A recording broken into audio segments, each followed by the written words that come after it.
Pourquoi les riches sont riches? Vous êtes-vous déjà demandé pourquoi les riches deviennent de plus en plus riches, tandis que certaines personnes finissent leur vie sans fortune?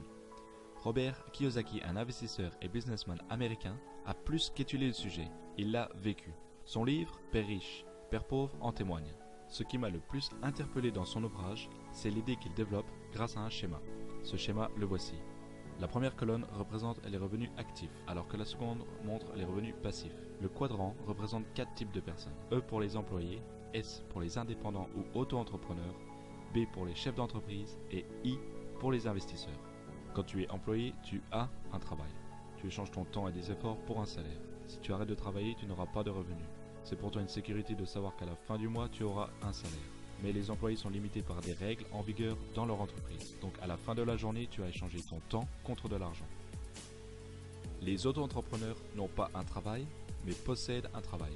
Donc quand tu es auto-entrepreneur, tu travailles pour toi-même, tu n'as donc pas de patron, peu ou pas d'employés. Ces personnes peuvent prendre 6 semaines de vacances par an, mais l'entreprise ne peut pas fonctionner sans eux. Quand tu possèdes ton entreprise, tu as un effet de levier qui est égal à ton temps et à ta force de travail. De plus, tu as besoin d'indépendance et tu utilises beaucoup sur ton temps. Donc encore une fois, à la fin de la journée, tu échanges donc ton temps contre de l'argent. En règle générale, les employés et auto-entrepreneurs travaillent pour l'argent.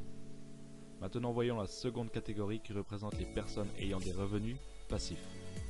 La différence entre les auto-entrepreneurs et les chefs d'entreprise est que ce dernier possède un système.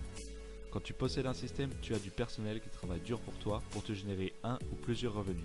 Tu mets donc en place un système qui pilote automatiquement sans avoir besoin de te rendre sur ton lieu de travail. En revanche, tu as besoin de leadership. Tu as besoin de leaders qui gèrent ton personnel. Tu as un effet de levier grâce au travail avec d'autres personnes. Donc quand tu possèdes un système, tu échanges du personnel contre de l'argent. Maintenant, voyons le cas des investisseurs. Les investisseurs possèdent les investissements. Quand tu es un investisseur, ton argent travaille dur pour toi pour te générer plus de revenus. C'est l'effet boule de neige. Tu as besoin d'indépendance financière, tu vas donc utiliser ton temps et ton argent pour acquérir d'autres actifs. Tu as un effet de levier grâce aux actifs. Tu échanges donc de l'argent contre de l'argent. Pour des personnes comme des chefs d'entreprise ou des investisseurs, l'argent travaille pour eux grâce au système qu'ils mettent en place ou en fonction de leur placement. Merci d'avoir regardé encore une fois cette courte vidéo, j'espère qu'elle vous a plu, à bientôt pour une prochaine animation.